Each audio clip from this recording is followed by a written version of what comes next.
नमस्कार, मी वर्षा. तुम्हा सर्वांचं आपल्या यूट्यूब चॅनलमध्ये खूप खूप स्वागत करते.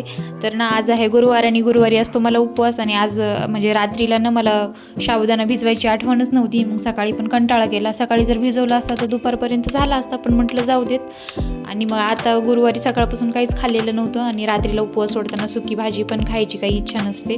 त्याचमुळं मग पातळच भाजी बनवायची होती. पण मग आता घरामध्ये फक्त मेथीच होती, त्याच्यामुळे मग म्हटलं चला मेथीची पातळवाली भाजी बनवू. आणि आमच्या घरामध्ये नेहमी सुकीच भाजी बनवतात, पातळ भाजी कधीच बनवत नाही. तर त्याच्यामुळं मग एक मनामध्ये टेन्शन पण होतं की काय माहिती लेकरांना आवडेल का नाही आवडेल, तर चांगली लागेल नाही लागेल. पण म्हटलं चला, असं खूप ऐकलं होतं की छान लागते म्हणूनच मग बनवायला घेतली. आणि मग थोड्याच क्वांटिटीमध्ये बनवणार होते, कारण का मग लेकरं खातील नाही खातील, त्याच्याचमुळं म्हटलं कशाला जास्त बनवावी, थोडीच बनवावी. एकच जोडी घेतली होती मी आणि त्याच्यामधली पण अर्धीच जोडीची मी भाजी बनवणार होते.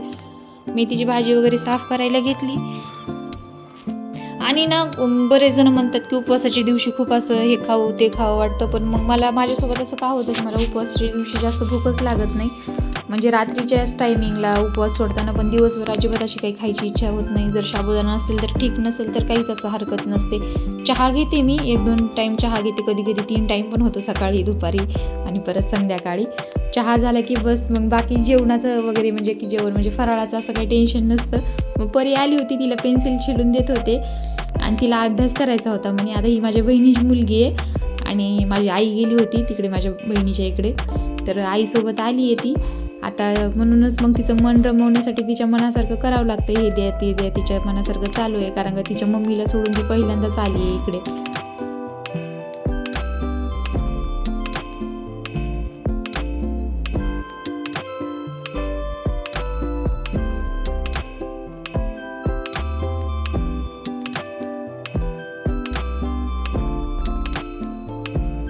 आणि नंतर भाजीला छान बारीक असं चिरून घेतलं. एकदम खूप मोठे मोठे पीस नाही ठेवले, कारण का म्हटलं परत तेच लेकरांचं जास्त होतं. मला तर खायची इच्छा होती, मला माहीत होतं मला आवडणार आहे, पण म्हटलं मुलांनाच आवडते का नाही हेच चालू होतं.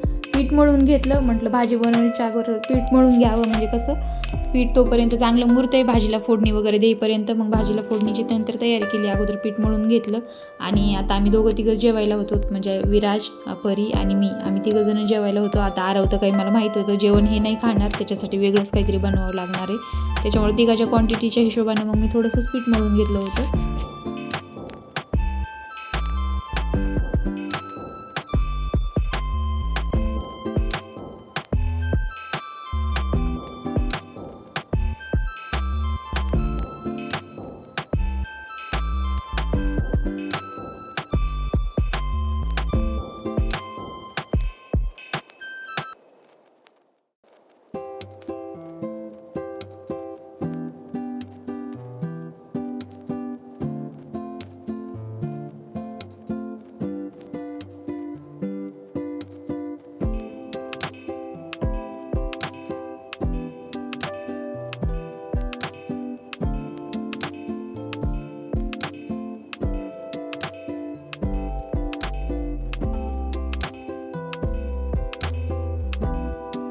आणि मग लगेच नंतर भाजीच्या प्रिपरेशनसाठी लागले.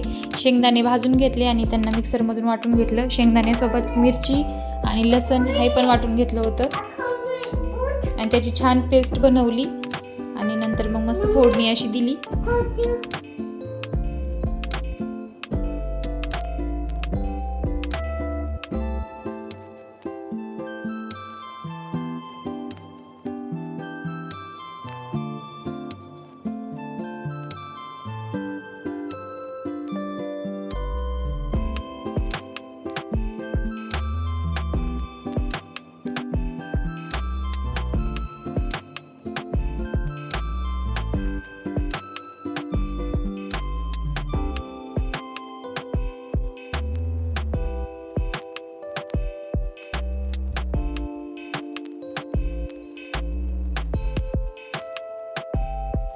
आणि नंतर मस्त अशी जेवणं करून घेतले. छान झाली होती, एकदम छान झाली होती भाजी. आता काही कधी पण बनवायला काही हरकत नाही.